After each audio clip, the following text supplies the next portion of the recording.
¿Alguna vez te preguntaste cuál es el rol de un embajador? ¿Cuántas embajadas hay en tu país?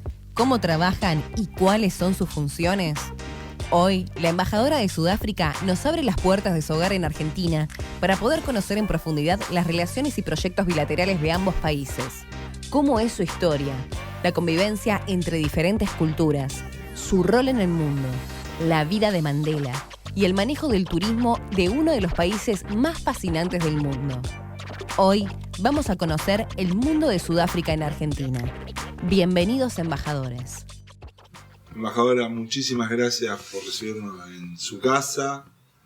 Para nosotros es un honor por su amistad, la de su marido, su compañero, de todo el cuerpo que la acompaña en su embajada. Así que bueno, muchísimas gracias en primer lugar por recibirnos, abrirnos las puertas. La verdad es que nos sentimos en nuestra casa también, en un pedacito de Sudáfrica aquí en Argentina.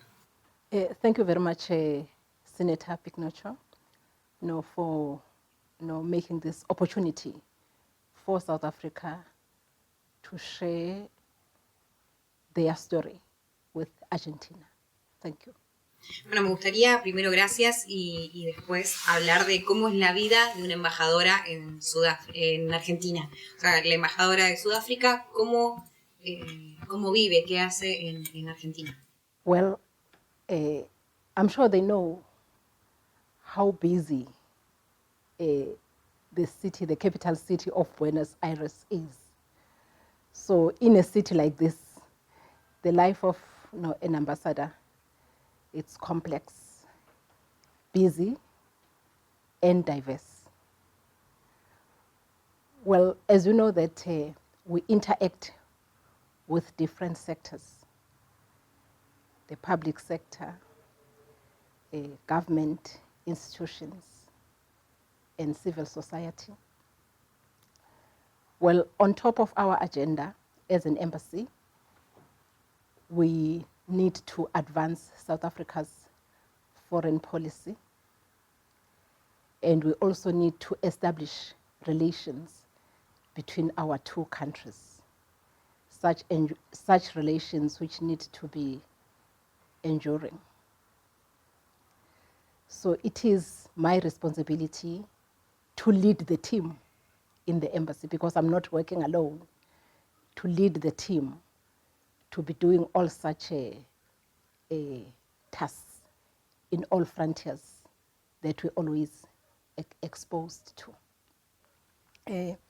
It is the responsibility of the ambassador to deepen and strengthen relations in the political and economic spheres,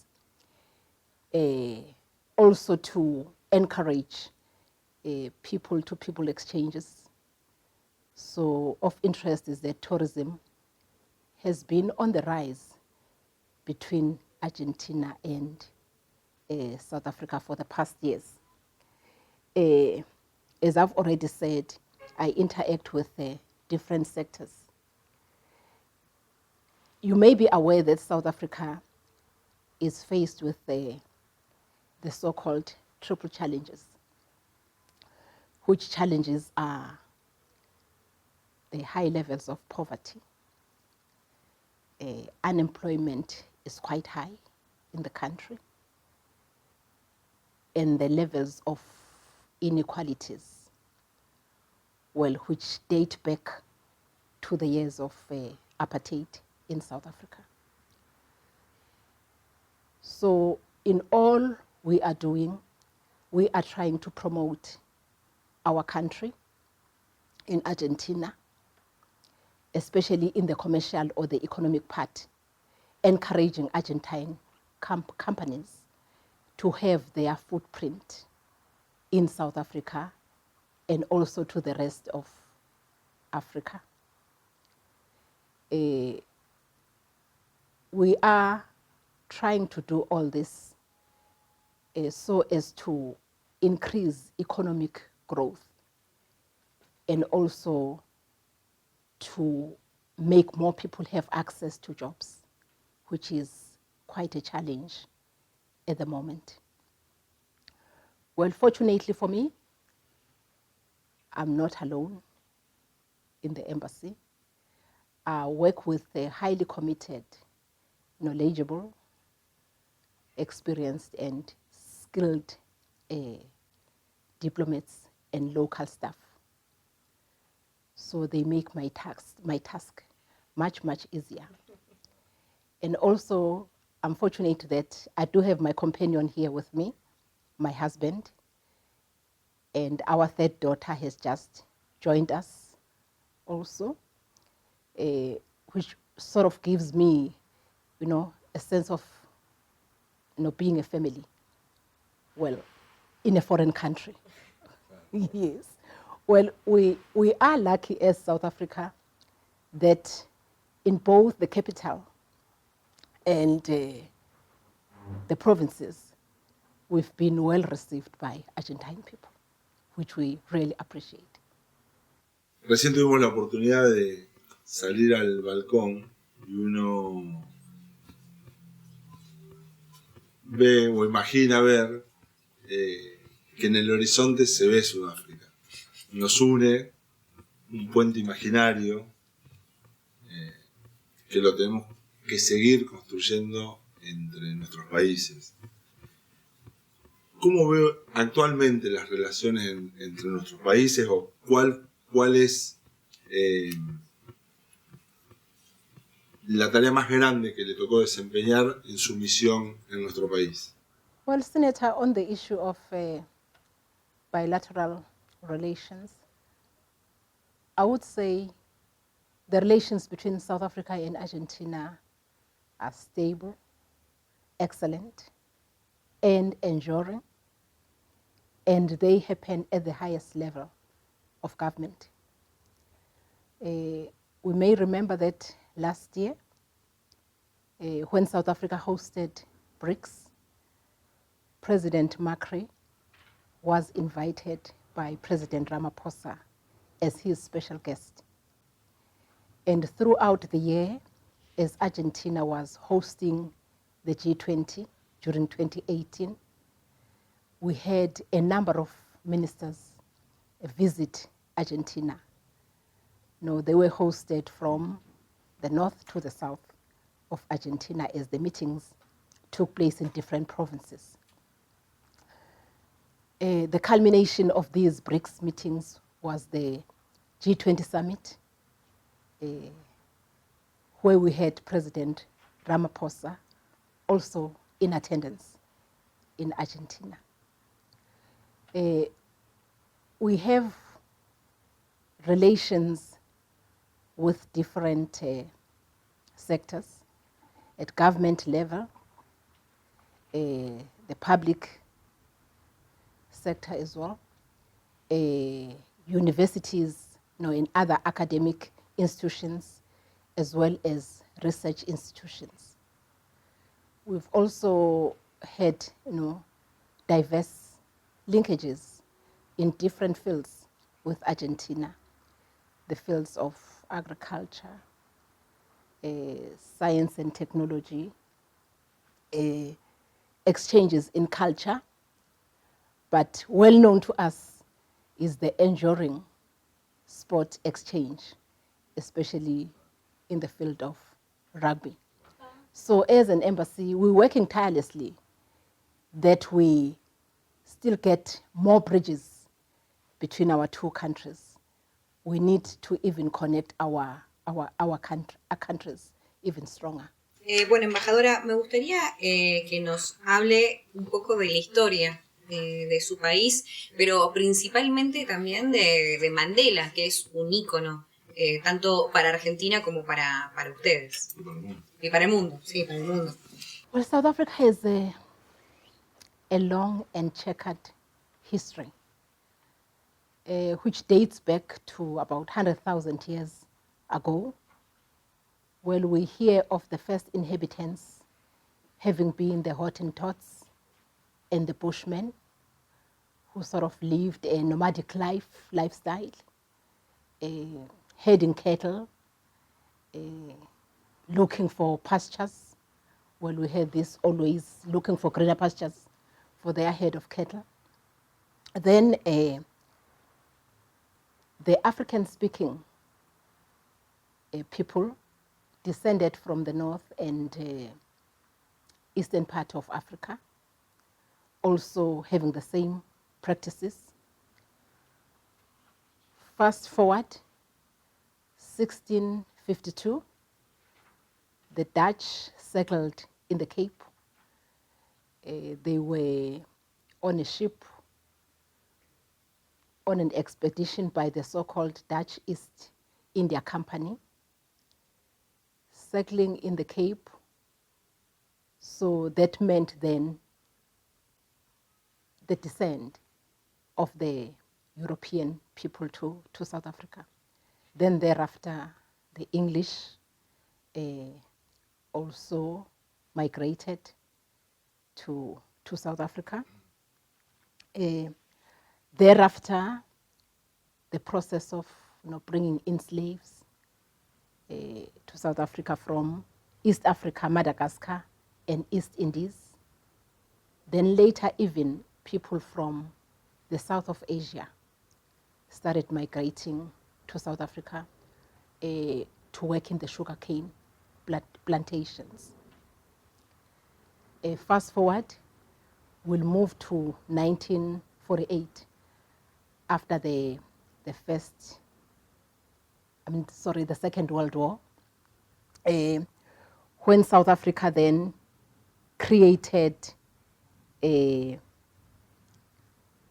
so-called, when we had the apartheid policy being made law.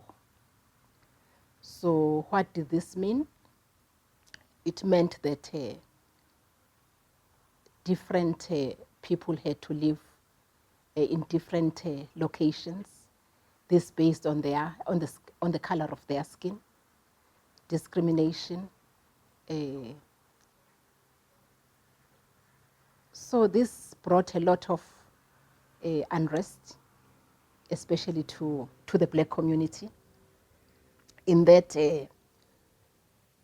1955, that's when the movements, the ANC, the African National Congress, for instance, had their Freedom Charter declared. Freedom Charter was just about the emancipation of the black people, well, in their country. So I would say South Africa was colonized for more than 350 years.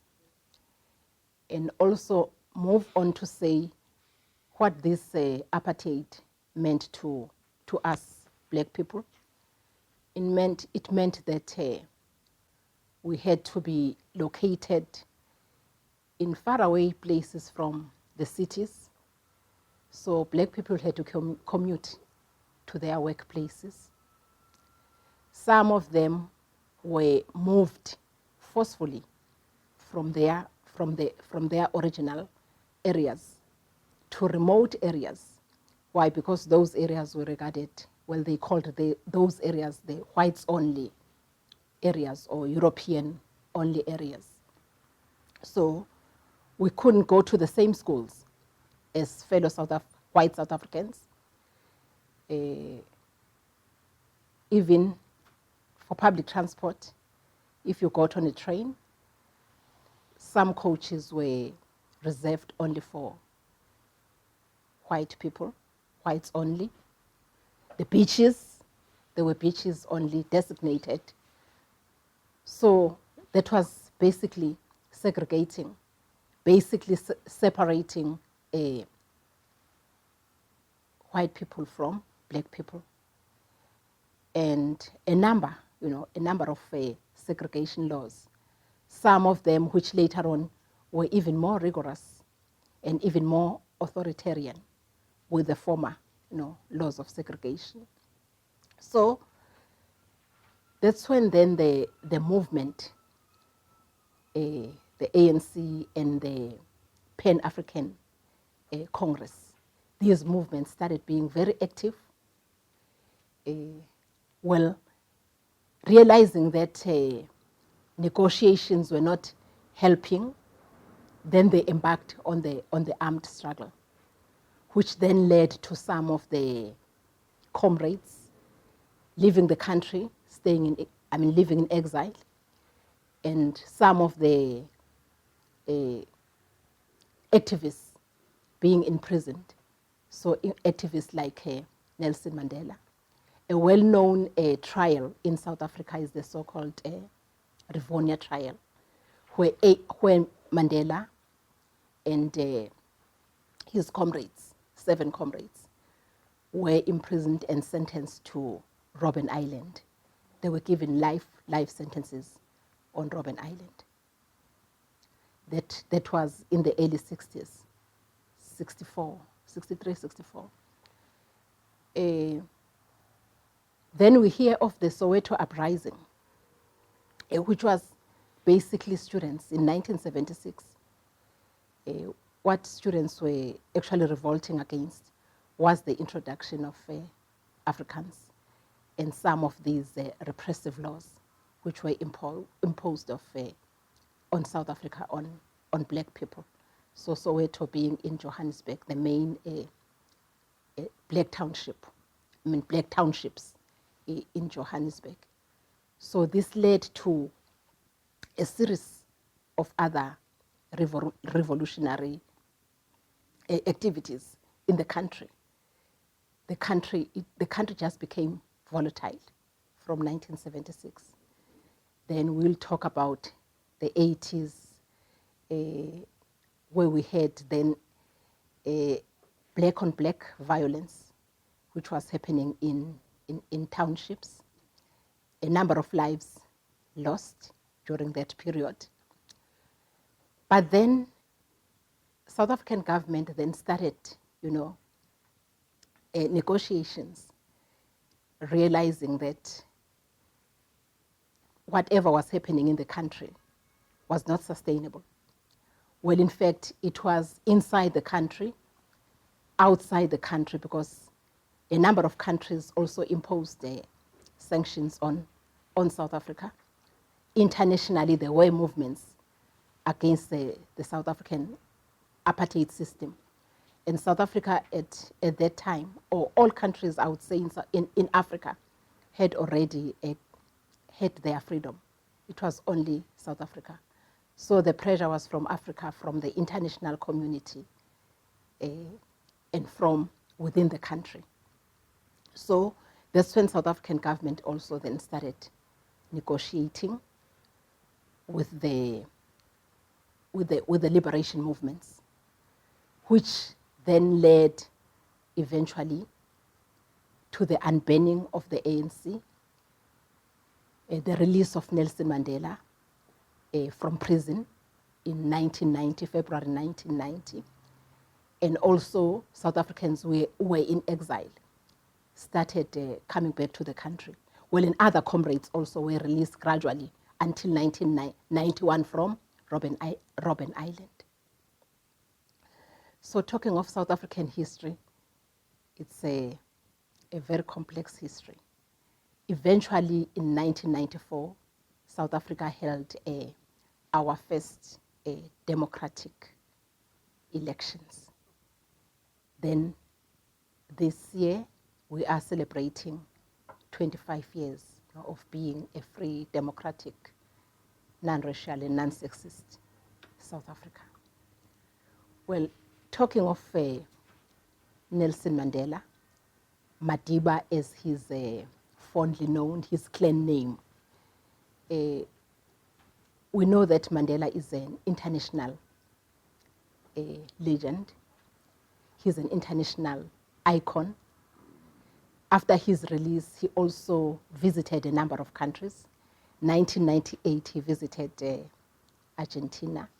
I heard from a senator that he's met some colleagues who even interviewed Nelson Mandela when he was, he had left was he still president? 1998. Yes, he was still president when he visited Argentina, which was a great opportunity for Argentina to get him visit their country.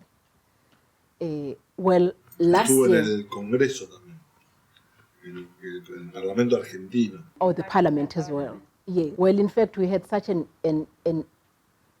great experience last year during President Ramaphosa's visit in that the hotel that Nelson Mandela, that hosted Nelson Mandela, the Alvear. They took out, the visitor's book that he signed and made President Ramaphosa sign on the opposite page. Well, he shared such a nice joke with the staff when he was signing. He said, well, he realizes President Mandela simply wrote Nelson Mandela. So he said he's signing Cyril Ramaphosa, President of South Africa. He said, in 20 years' time, no one will know who he is. Yes. So last year we're celebrating 100 years of Madiba's birth. And we had great celebrations throughout the country. In the province of San Juan, where they erected a monument in honor of Madiba. The Buenos Aires legislature, the city, and also on July 18, the Ministry of Arts in Argentina, they also had a great celebration honoring his centenary. Well, fortunately, this hasn't stopped. We're still having the legacy of Madiba being celebrated, in that there were some activities this year on the 18th of July. And we're looking forward to our visit to La Plata in a few months, where Madiba will still be honored. Well, talking of Madiba being an international icon, the United Nations declared the 18th of July an International Mandela Day. What does that mean? It means to the international community on this day, well, we always say not only on Mandela Day, we always say make every day a Mandela Day, celebrating his legacy. But on this day in particular, you can sacrifice some of your energy, some of your time, your efforts, because we know Madiba had, a disadvantaged community so near his heart. So just, devote some of your time to assist some of these disadvantaged communities. So we've been also involved in such activities as an embassy in Argentina. Uno se quedaría horas y horas hablando de Mandela y de la historia tan rica, no solo del pasado siglo, sino de tantos siglos, ¿no? Pero a mí me gustaría saber, también nos gustaría saber, siempre es una pregunta que hacemos con Rosario, el rol que hoy está teniendo la mujer, no solo en la política, sino en la vida social, cultural, económica de Sudáfrica. El rol de la mujer en Sudáfrica, ¿cómo lo ve usted, embajadora, hoy? Well, on the issue of women, I would say women have made great strides in all sectors of society. You find them in the economy, engineering, in science and technology, in government, academia, media, and many more also in politics in particular. So South Africa has come incredibly far. To give an example, in cabinet, for instance, 50% of ministers are women. 46% of the total number, deputy ministers, and there is a 46% representation of women in the National Assembly. So we're proud of this milestone. Before the arrival of democracy in South Africa in 1994, there was a mere 2.7% of women in parliament. So that's why we sort of boasting about these strides we've made. Leadership positions in politics were previously dominated by men, and women's entry into the sphere has been included. Well, it's been acclaimed actually internationally as a narrative of triumph, which we also pride ourselves in. Women do ever still face various challenges, like in all countries. I think also like in Argentina. But these challenges are being gradually addressed. We continue with these rights in the rightful, to find women their rightful role in society, in all sectors. I think we're on the right path.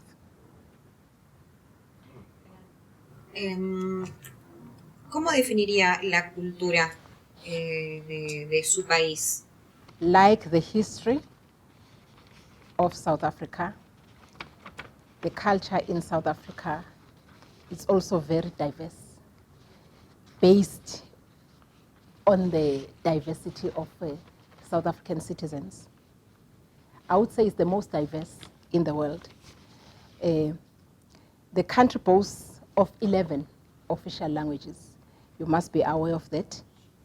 And other several recognized languages, with each group having its own vibrancy and culture. But even though there are 11 official languages, English is the medium of instruction. A lot of languages, yes. An example, for instance, is our national anthem. Of the 11 official languages, the national anthem is sung in 4 of these. isiXhosa, Sesotho, Xhosa, Sizulu, Sesotho, English and Afrikaans in the national anthem. In South Africa, the most dominant ethnic group is the Zulu from the KwaZulu-Natal province, which is on the eastern part of South Africa. Then isiXhosa, which is more towards the south of the KwaZulu-Natal. And there are also more ethnic languages. Sotho, Venda, Shangaan, Tsonga. Shangaan is also known as Tsonga. So out of the 11, 9 are ethnic languages. Of the ethnic languages, I only understand 4 because I'm Zulu speaking.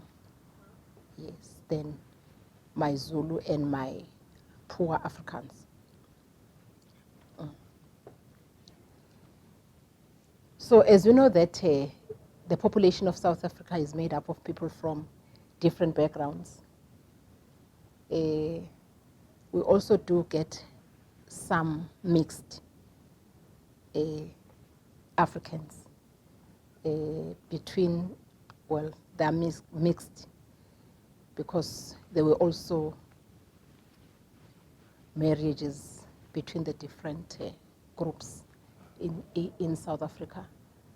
So with those that are, they mostly speak English, and in the Western Cape, mostly Afrikaans or the South African Dutch.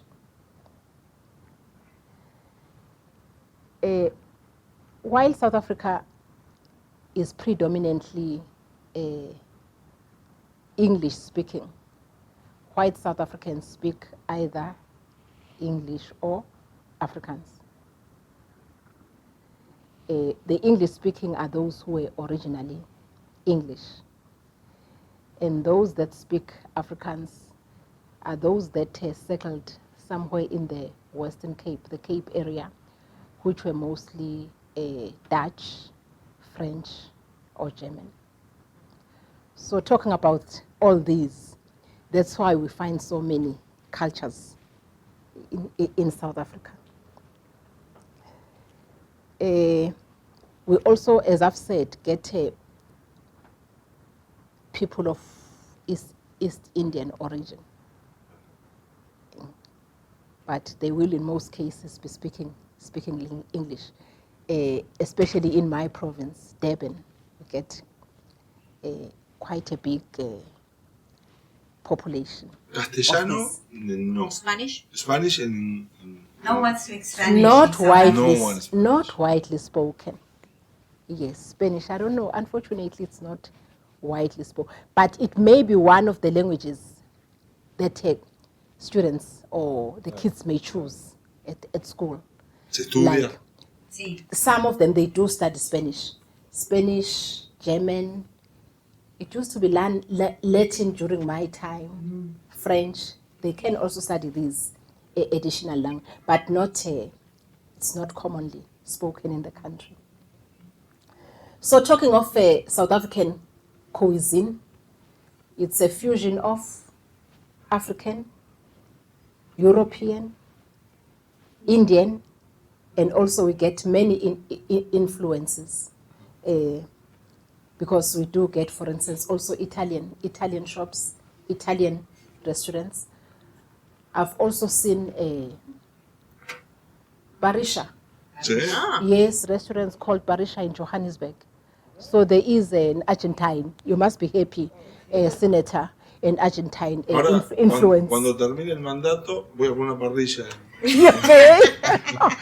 I'll take him to the Barisha restaurant in Johannesburg. Yes. Of interest is that also South Africans, they are so attached to the so-called barbecue, which is the South African asado. Yes. Yeah. Y una pregunta en relación, para tomar el tema de ¿cuál es una comida típica de Sudáfrica? South Africans love their meat. So I wouldn't say maybe a typical dish because of the different cultural groups. Claro. So each cultural group, but mostly the barbecue. Yeah, the asado. Yes. Also, like Argentina, we do have the best wines. Yes, brandies, ciders, and a number of alcoholic alcoholic beverages.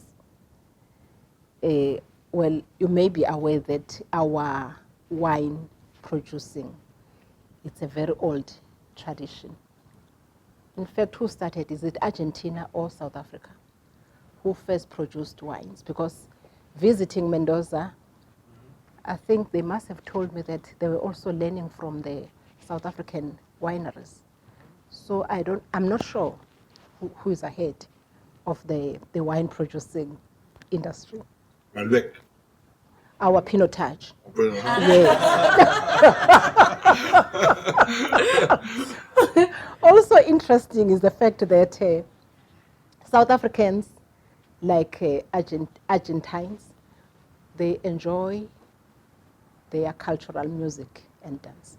Yes. So we share some similarities. A lot of things Yes. we share. Yes.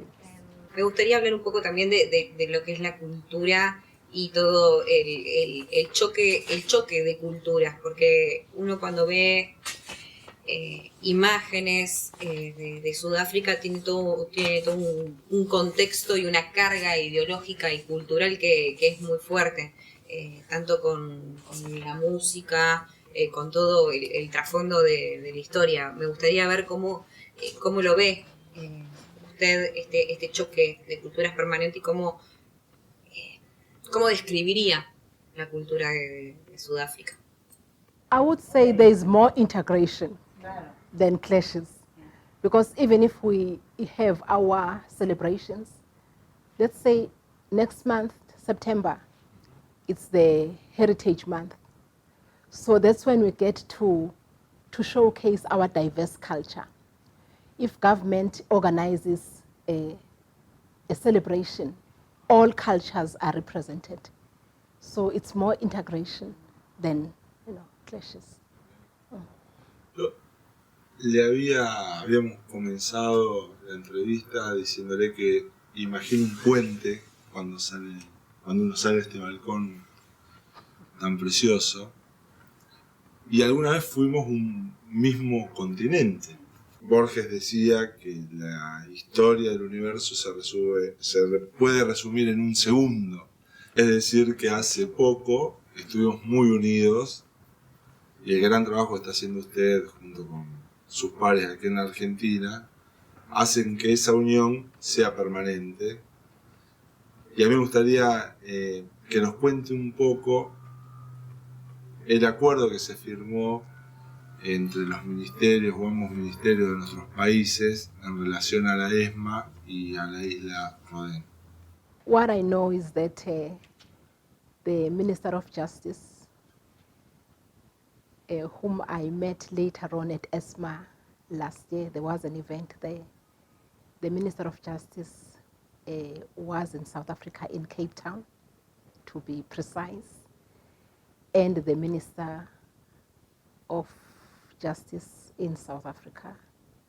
They signed this agreement to cooperate between the two institutions. As you may be aware that Robben Island is also a heritage site. It was declared a heritage site. I think mostly it is for the two institutions to learn from each other. Also to share the horrible stories that used to happen between the two institutions. Unfortunately, we're talking, for both of them, we're talking about the past now. And also to promote ESMA to South Africans so they can know more about ESMA, and to promote Robben Island to Argentines. So talking about these two institutions, the institutions of darkness, because on Robben Island, that's where we had our activists imprisoned. Nelson Mandela was there, and a number of political activists in South Africa. So it is an important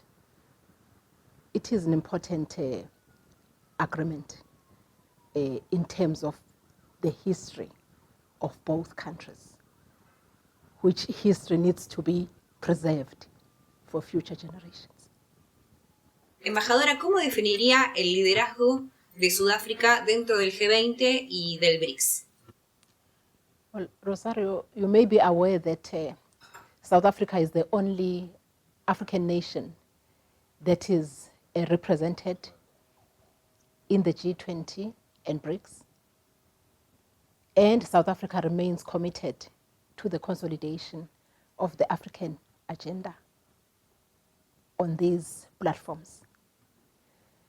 We will use our membership of both BRICS and the G20 to increase strategic cooperation among our emerging market economies of the South. In support of this agenda, South Africa is dedicated to African unity and integration through the African Union, with us having also played a leadership role in the African Union. This is within the framework of the Consultative Act of the African Union. This includes the strengthening of continental institutions, which are critical in responding to the challenges of poverty I mentioned before, underdevelopment in Africa, peace, security, and stability on the continent, all of which contribute to the elimination of inequalities globally. So our agenda is not only about the continent, it also does affect the continental agenda. The BRICS is also a formation which has the potential to change the global political and economic outlook.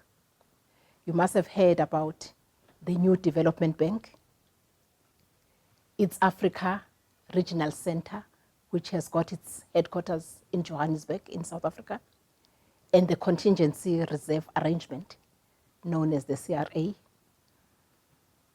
all of which are concrete examples of the effectiveness of BRICS. South Africa continues to enhance our cooperation within multilateral bodies and institutions. The reason our president was here attending the G20 last week, and also through the weekend, he was also one of the special guests to the G7 summit in France. President Ramaphosa has been consistent in using platforms like the G20 to argue for support for Africa and for the fair, inclusive, and balanced world trade environment.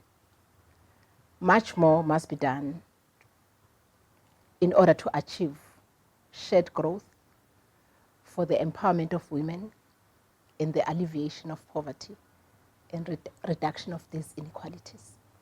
We still have a long way to go to address these issues. ¿Cuál fue el desarrollo luego de la recuperación de la democracia en la política de turismo? Si fue algo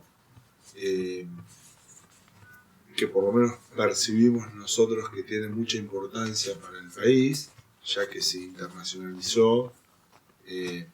¿Cómo ve el desarrollo turístico de Sudáfrica y qué posibilidades hay de complementar nuestras... De unir más. Nuestras claro, la oferta turística de nuestros países, si se puede potenciar en conjunto. Well, I think there have been changes in terms of the interest in South Africa from a number of countries, including Argentina, in that between 2017 and 2018, we've seen a significant rise in the number of Argentine travelers. With the World Cup that goes there? No.